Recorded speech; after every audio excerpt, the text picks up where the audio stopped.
evening, and welcome to another edition of the FTTC Podcast, sponsored by The Dump Dude LLC, delivering heavy-duty, driveway-friendly, easy-to-load dumpsters to take your bottom-feeding fantasy team straight to the landfill. We are your home for breaking news and breaking balls in the fantasy sports world. From touchdowns to tailgates, we've got it all covered with a dash of witty banter. I'm your host, Jason Stankiewicz, and today, in honor of spooky season, we have a very special interview with the owner of the spookiest squad in the FTTC, Team DS, Mr. Tim Pollard. And ladies and gentlemen, we have an extended interview today, so without further ado, let's get to it. Ladies and gentlemen, today we are joined by the league's original daddy. Once again, having a successful season, the owner of Team DS, Mr. Tim Pollard. Tim, how we doing? Good, Jason. Thanks for having me. Before we get things kicked off, can you please put some respect on my name? It's Daddy Spooks. Our 12 listeners are not paying attention to what DS stands for. We've had some PC complaints. The political police have been out for us, making sure that we're being respectful here. But if we can always switch it up. I agree. Our listener numbers haven't quite been where we want them. We are trying to pump them up, improve the league profile. And, if Mr. Goodell at the top of our league chain ever dates someone respectable and raises our league profile, maybe we'll get them up. Who knows?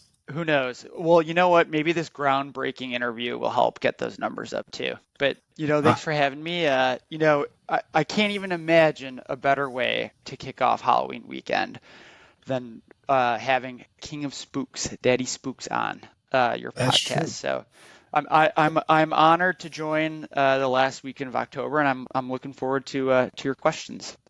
It is spooky season, so certainly appropriate. But so far, it's been a decent year for you. You're right in contention there, 4-3. You got fourth most points. What's your take on the season so far? Great question. I was actually looking at the standings before I came on, just to, kind of get, refamiliarize myself with, more importantly, the bottom half, but also, couldn't help but look at who's in that top four. But, I think this is kind of, for me, this is a year of parity across FTTC.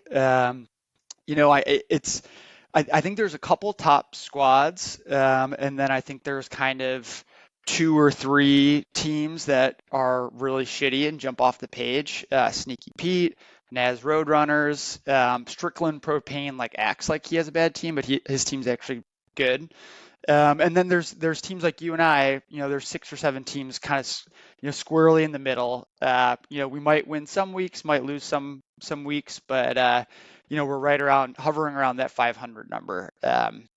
So I think when I think about managers that will elevate themselves this season, I think the draft was 8 weeks ago.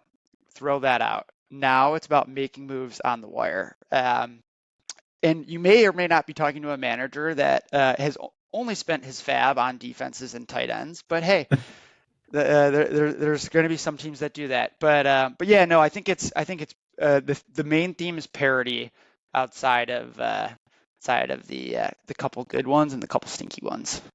Yeah, it's got to be one of the most balanced years we've had. And honestly, when I look at people's teams, I see kind of a similar theme, and I see it with your team too. And that's the idea of really 2 to 3 guys that are kind of just carrying each team. Yep. Now you've been carried so far by Jalen Hurts and Tyreek Hill. Some other guys popping up with outlier games, the big David Montgomery game. Are you worried at all about kind of the point concentration being so intense between those two guys? I thought you were going to ask me about this.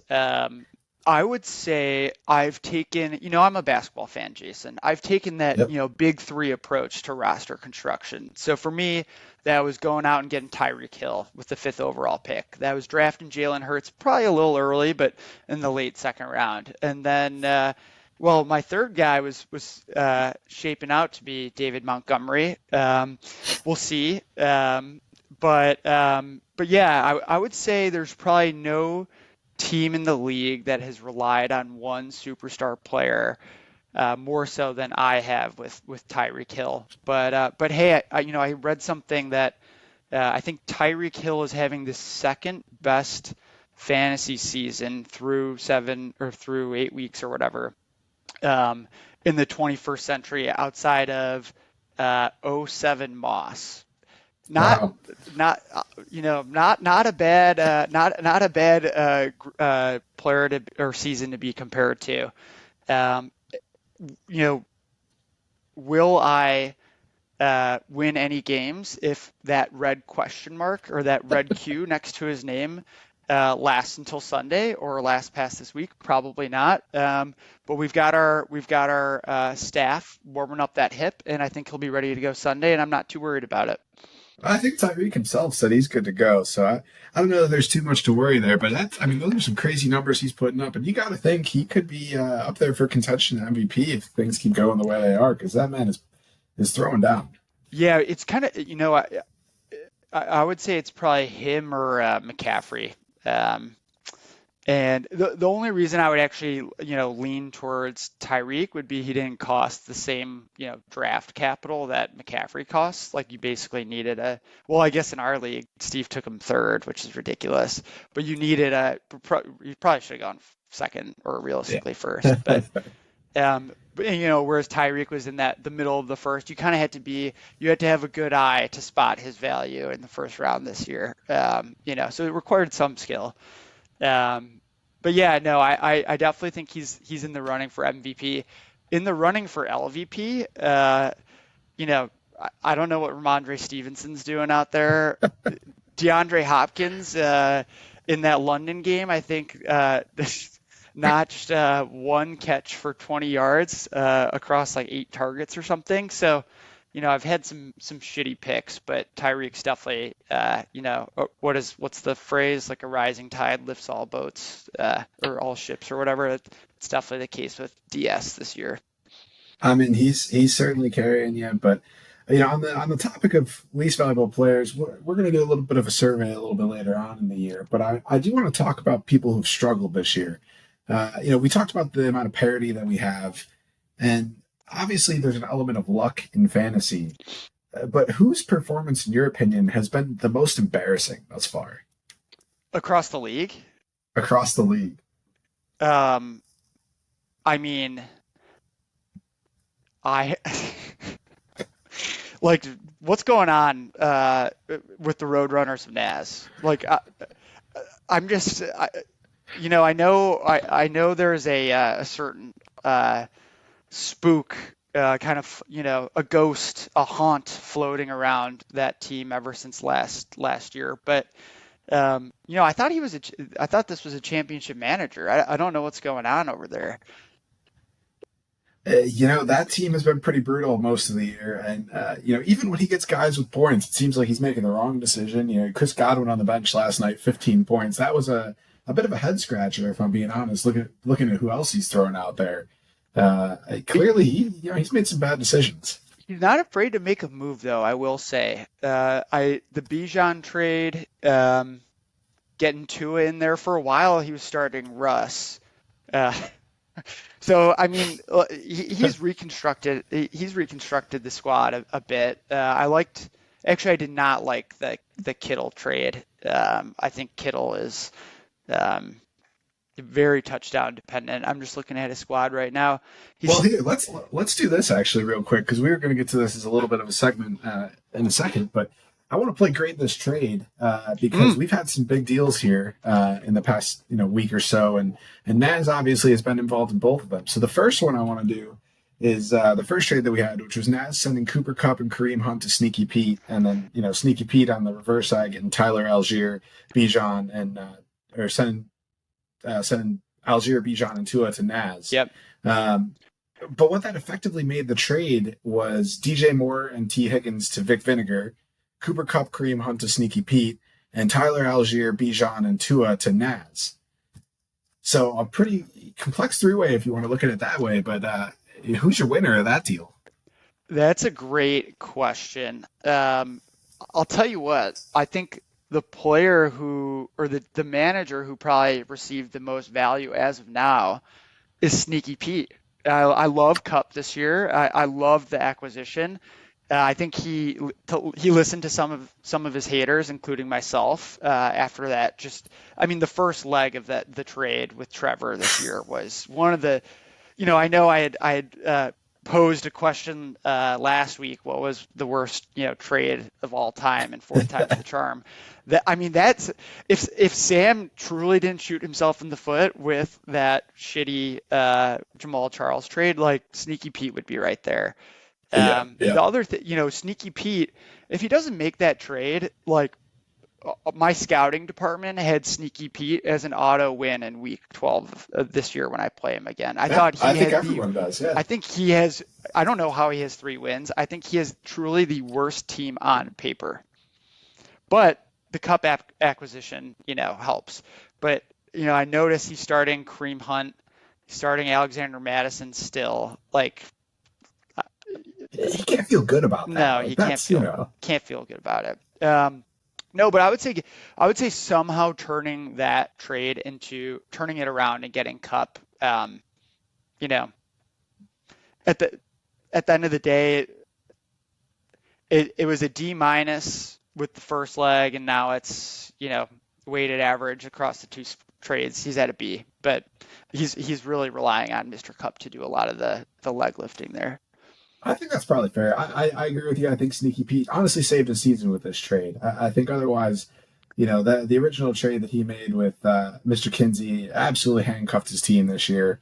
Granted, T. Higgins has been terrible, so that really hasn't been nearly as bad as we thought. But yeah, let's move on to the second trade that we had, which was DeAndre Swift and Kyle Pitts going to Nice Catch Blanco Nino in return for Joe Mixon and George Kittle. Yep. To Roadrunners. I think I probably already showed my hand, but I really like the trade for Nice Catch Blanco Nino. I think 2 or 3 weeks ago, I was starting to think he had a real chance to get last. And I think with 2 trades, he completely reinvented the squad. I thought the Devontae Adams for Jefferson trade was actually pretty solid. I know Adams didn't have a great first week on the squad. I think he only had like 9.5 points or something against the Bears. But when he's looking at dead last and a bunch of shotguns, like you just need to trade Jefferson and get something. And then I think getting a true RB1 in Swift, and then Pitts, who's serviceable, who I think over the next couple weeks could be better than Kittle. It's tough, man. Like now I actually think he I'm going to have to be warding him off for a playoff spot. I think I'm playing him either next week or the following week. When I had done my cursory, I'm 4-3. Let me look at the rest of the schedule and see how I can get to, 8-6, 9-5 or whatever. I had marked my matchup against Nice Catch Blanco Nino as a win, and now I don't know. So I think that's all, that's all you kind of really need to say is, I thought it was a schedule win, and now, my 2 or 3 guys are going to have to show up. Yeah, Mr. Chorus out there definitely doing his normal swindling, I would say, making some good moves, getting himself back in contention. I think that before these trades, he had the worst team on paper, especially with Jefferson being out. And I don't think it was particularly close. I thought it was a real garbage squad, and props to him for turning it around, because now it definitely looks much more competitive than it did. Well, the other thing too is you just don't know when Jefferson's actually going to come back. The win against the Niners was huge. I thought there was a chance they'd either have traded Kirk or shut Jefferson down if it was truly bad. And now the season's alive, but at the time he made the trade, I think you had to move him. Yeah, I agree. I think it was probably the right decision. But that wraps up our trade grade segment for the week. All right. You mentioned before you came on that you had one other segment to spring on us. So let's hear what you got. I do. I'm feeling very seasonal. I'm feeling very celebratory. As I mentioned, it is the weekend before All Hallows Eve. We're done with work. It's a Friday afternoon, so I thought we could have some fun with a little segment I called Trick or Treat. Ooh, okay. And the way the segment will go, how I envisioned it, is I will pull up the list of top 10 players at each position by fantasy points through week 7. And I want to hear from you, Jazz, whether or not you think certain players are a trick or a treat for the second half of the fantasy season. How does that sound? Let's do it. Love it. All right, so let's start with QB. Oh, it just so happens Jalen Hurts is the top fantasy scorer at that position. Did I want to start with QB just to highlight that for a potential future trade? Who knows? But Jalen Hurts QB1, Josh Allen, Mahomes, Jackson, which is actually I think how they went in the draft, which is kind of funny. Tua, Cousins, Goff, Herbert, and then the last two are Purdy. And this is the one that really stood out to me, though. At number 10 on the season, Russell Wilson. Russell Wilson, trick or treat? Oh, certainly a trick. I want to be as far away from Russ Wilson as possible. I mean, I do think Sean Payton is doing an okay job there, but I mean that offense is just so bad. That team is just so bad. They look like they're playing without any care, and it's pretty rough watching them. Yeah, I think there's been some Sutton magic, I think, that has also propped up some of those numbers. He's had some good toe drags in the end zone. But yeah, I agree with you. I also think like they're going to try to bottom out here and get a good draft pick. So I could definitely see that too. Yep. I definitely think it's a trick. All right, moving. Do they have their pick this year? They might have actually. That might actually be Seattle's pick. I don't know if it was just last year. I don't remember the structure. I think they did give up 2 firsts. I think you're right. Oh that's God, pretty brutal. That looks like awful. Yeah. That's as bad as a trade as was Strickland propane on the other end of that trade? It might have been. Bringing them up. All right, now let's move over to receivers. Oh, this is funny. Tyreek Hill, number 1. What? Oh, what a coincidence! Wow. Then we go. Actually, the next 2 names I know are 2 players that you've had your eyes on for the last couple of years. I know you currently are rostering one of them. We go Stephon Diggs and A.J. Brown, 2 studs, 2 guys carrying their managers' teams on their back. Truly. But here's where I think it gets interesting. 4 and 5, Puka Nacua, DJ Moore. After that, you go Keenan Allen, another trick-or-treat option, Adam Thielen, and then Chase and Amon-Ra St. Brown. But Jason, what do you think? I think Puka is legit. I think we can kind of slot him in as a back-end wide receiver 1 for the rest of the year, just purely based on talent and volume. DJ Moore, though, number 5. What do you think? I think DJ Moore is a trick until Justin Fields gets back. Not that I think Tyson Bagent might actually be able to win some games. I kind of like the way he came out. He's not going to put up any crazy numbers, though, and that's going to handcuff DJ Moore. But I think when Fields gets back, I mean, it's clear that Fields is looking for DJ Moore, like almost every throw. Yeah, he's looking at him. Yeah, he's got to be. I know they keep those stats of percentage, like first read look or whatever. He's got to be. Yeah, he's got to be really high on that list. What about Thielen? I feel like Auto Draft Bot Squad. I don't even know if they're in the starting lineup this week, but Thielen's been the wide receiver 7 on the year. What do you? First of all, what's going on there? But I'll tell you my opinion first. I actually think he might be a treat. I think he's a treat too. I think the Panthers have no one else to throw the ball to. So Bryce Young's got to get rid of it. They're going to be down in most games. Yep, there's a high volume there, and honestly, I think it's Auto Draft Bot Squad's only hope of staying off the bottom. I mean, with Naz making the moves that he's made, I think I think Mr. Schillinger's got to be a little concerned, and if Adam Thielen keeps it up, I think it's maybe enough to save him. But for his sake, I hope it's a treat. Yeah, I was going to say, I think Autobot Draft Squad, what they're really missing is that veteran presence in the locker room. I don't know why Thielen's not making his way into the starting lineup, but if I were Autobot, I would certainly think about elevating him to the active roster. All right, I know we're probably running long on time, so last position, running back. I'll tell you what, Jason, every year there's a lot of tricks, there's a lot of treats. That's just kind of the nature of the position. But this year there's something funky's going on. We go McCaffrey 1, Mostert 2, ETN 3, and then Kyron, who is obviously on IR 4, Zach Moss, Kenneth Walker 6, and then 7. I honestly can't believe my eyes. Devon Achane. Off of what? Is that 2.5 games? What is wrong with this sport that we care about? I don't know. This is That's crazy. And then you go Swift, Pacheco, and James Cook. How the fuck is they're probably counting last night's points. I don't know how James Cook is the RB10 on the season, but Yeah, he's got an extra game in there. I feel like I don't know about you, but I feel like half that bag is Trick and half that bag is Treat. What do you think? Oh, certainly. I mean, it's crazy the guys that are sitting up there. I don't think we would have guessed any of them at the beginning of the year. And No, Mostert. running, Mostert, God, I'm really jealous of that pick, though. I think Steve took him in like the 8th or 9th round. that's one of those picks that wins a fantasy league. It's just so crazy to me, though. There's like no, outside of McCaffrey at the top, there's really no guys that you would expect to be there. Like, Oh, yeah. Well, I'm trying to think who was RB. Eckler has done nothing. Yeah, Eckler, Nick Chubb, who got hurt. Barkley. Barkley's done nothing. Aaron Jones done nothing.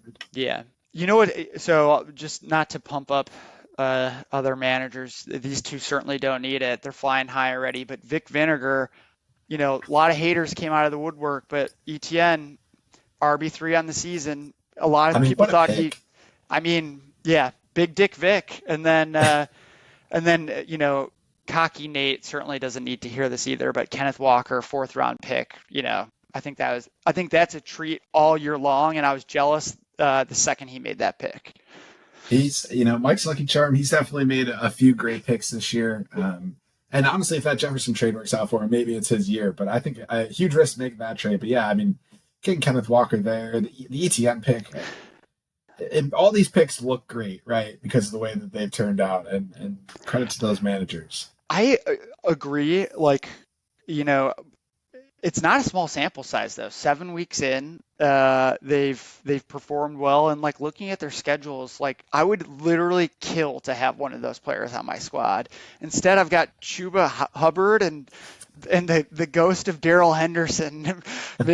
Darrell Henderson always finds his way back to Daddy Spooks. I welcomed him with open arms last week, but unfortunately, he might be a mainstay for the next couple weeks till Montgomery's ribs get figured out. If he's getting Kyron Williams touches, that'll be a solid pickup. Yeah. Don't want to speak too, or don't want to get too far ahead of my skis. But let me kick one back to you. All right. Derrick Henry, let's say he gets moved. Where do you think he finishes rest of the year? Let's say he ends up in Baltimore or Buffalo. Do you think he finishes as a top 5 running back this year? You know what I do? And it's purely based on the red zone touches he would get. Both those teams are proficient offenses. I'd be a little actually nervous about either of those QBs sneaking, stealing some of those rushing touchdowns away from him. But I just feel like if you trade for Henry, either of those teams could probably play him within a week of the trade and run, running just the RB dives up the middle, and he would return top 5, top 10 talent or top 10 volume there. I mean, Devon Achane is 7th right now. That's crazy. Absolutely crazy. Where he is. If I were Vic, though, I would probably rather him go. I'm going to say it right now. After last night's game, I think I'd rather see him go to the Ravens, just because I think the RB1 on the Bills will remain Josh Allen, no matter who's taking the carries there. I think James Cook would still get his touches if he goes there, but the Ravens, I've been saying for weeks, they're literally starting the corpse of Gus Edwards. And throwing him out there every week. So I think Henry gets, just that primary role at Baltimore. Yeah, you've got Justice Hill still averaging over 10 touches. Justice Hill had a spell on Daddy Spooks. Was dropped not because of injury, but just what we saw what he was doing with those touches. It was not good. Yeah. Sometimes you got to trust your eyes. But Tim, thank you so much for bringing the segment to the table. We love playing some games here on the FTTC podcast, and thanks so much for joining us today. Thanks for having me, Jason. Happy Halloween, and good luck this week. Yeah, may the spooky season be kind to you. Best of luck. See ya. Well, ladies and gentlemen, there you heard it from Mr. Tim Pollard, Team DS, Daddy Spooks. Obviously having a good year. We thank him so much for coming on, especially in his time of year, the spooky season. Thanks again to Team DS for coming on. Best of luck in the future. Best of luck to the rest of the league in the Week 8 matchups. And we look forward to speaking with you again next week. Have a good night, ladies and gentlemen.